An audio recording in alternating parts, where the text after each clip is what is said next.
Hey guys, welcome back to yet another episode of Take 2 on SoundStage. So my name is Jay and today we're going to be taking a look at the System Audio Legend 5 Silverback active speakers. Now in this video, I'm going to tell you my experience with this speaker and how I used it, but make sure to read the in-depth review by Gordon Brockhouse on SoundStageSimplifi.com written on August 1st, 2020. Now you can find the link to that review in the description below, or you can go to SoundStageSimplifi.com to read it. So the System Audio Legend 5 Silverback active speakers are WISA capable speakers. So this means that you can, just like the Bucard A500, use a hub to make this compatible with the WISA technology. Now this means that the speaker itself retails for $2,899. However, when bought with the speakers, the hub can be had for $399 and $785 when bought alone.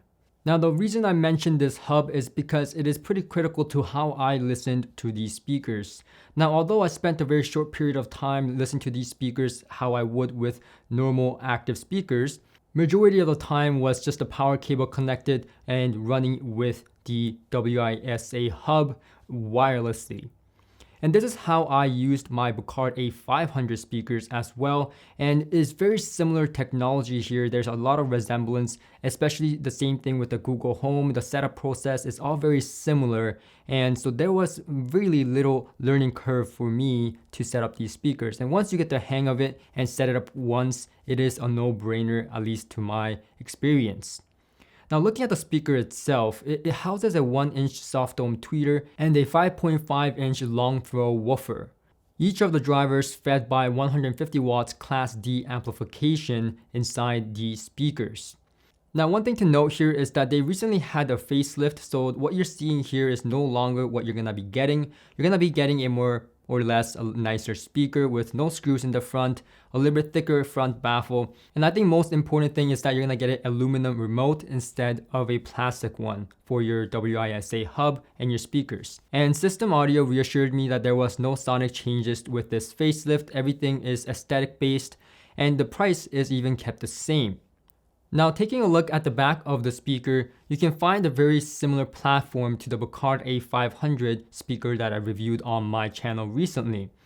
And in this case, you can see that there is a USB port just like the Bucard A500, and this is where you can actually update your speakers, whether it be the 5 or the new revision 5.2 Silverback speakers. Now, unlike the Bucard A500, which calls this the master tuning, System Audio calls it a tweak. So they recently had the RAM tweak, and I tried that as well, and this is supposed to give you a benefit of the speakers going down deeper, around 10 Hz or so deeper, and the crossover frequency between the woofer and the tweeter to be higher, and crossover slope is steeper, 30 dB per octave. And you may be thinking, well, that's a pretty significant change they can do to speakers with this RAM tweak. And you're absolutely correct. With the RAM tweak and the master tuning by Bucard Audio, almost the same thing, you can do much more change to the speakers than a simple EQ. And in fact, you can change the crossover point of the speakers.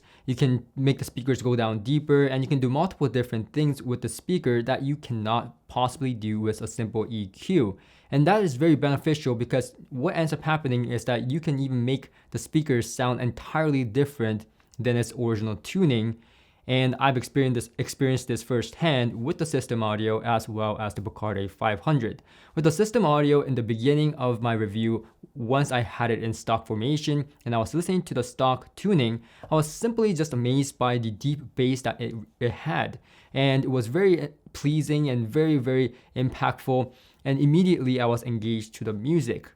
But then when I tried the RAM tweak that was recommended by System Audio, my whole impression of the speaker just changed drastically. Now the bass was more linear, but it went down deeper. It shaked the foundation of my space, and this, we're talking about a bookshelf speaker shaking the foundation of my house. So the bass is extremely strong, and anyone who looks for a speaker with strong bass performance, this speaker is seriously worth your consideration.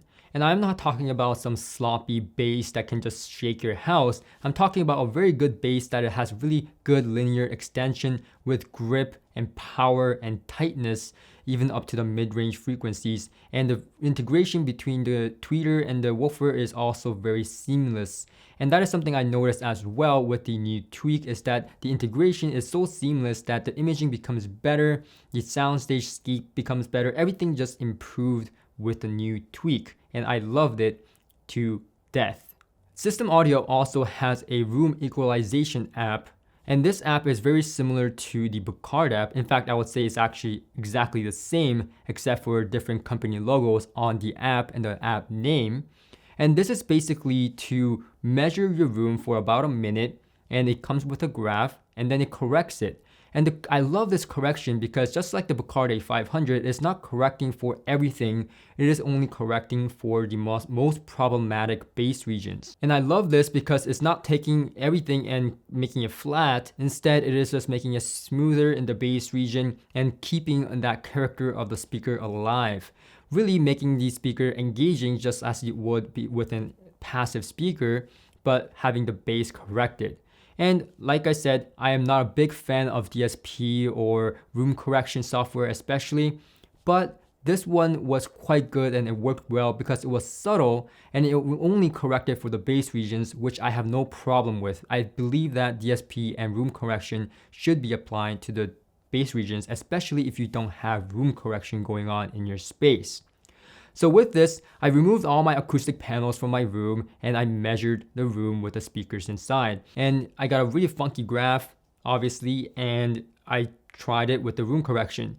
Now, obviously, with and without the acoustic panel made a huge difference. When I had the acoustic panels, the correction just kind of smoothed it out, and the difference was very subtle. But without acoustic panels, which is what I believe is most people's situations and real living conditions, this made a pretty huge difference, especially in the bass region, at least in my space.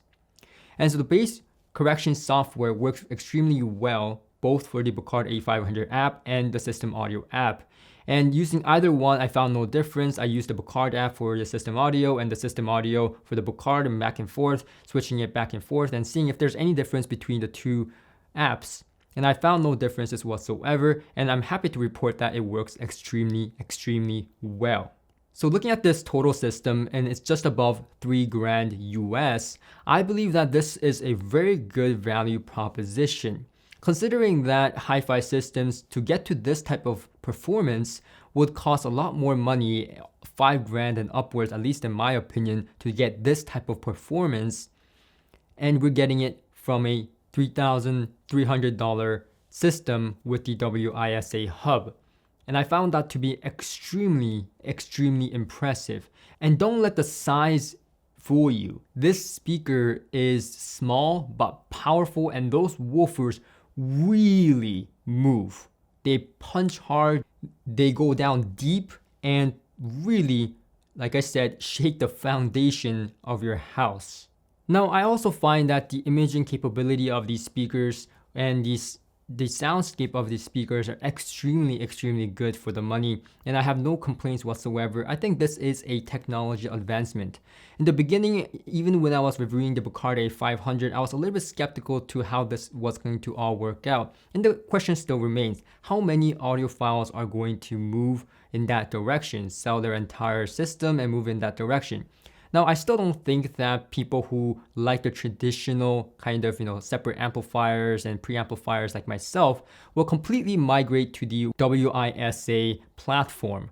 However, for people that are looking for a budget system that is just starting out and wants a taste of what a high-end system is supposed to sound like, I think this is an extremely good start. Way better than starting off with $500 speakers with some $2,000 integrated amplifier. And don't get me wrong, there is nothing wrong with starting out with a $500 or $3,000 speaker, or with a $500 and $3,000 integrated amplifier, vice versa, with a $700, $800 digital front end.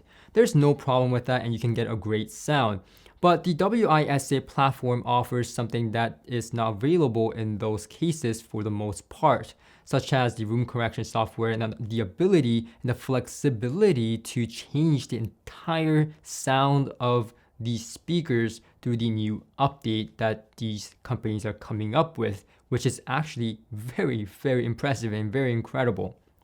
So I think this is a very promising future that we have with this new WiSA platform from systemaudio and Brockhouse leading the front end of this new technology.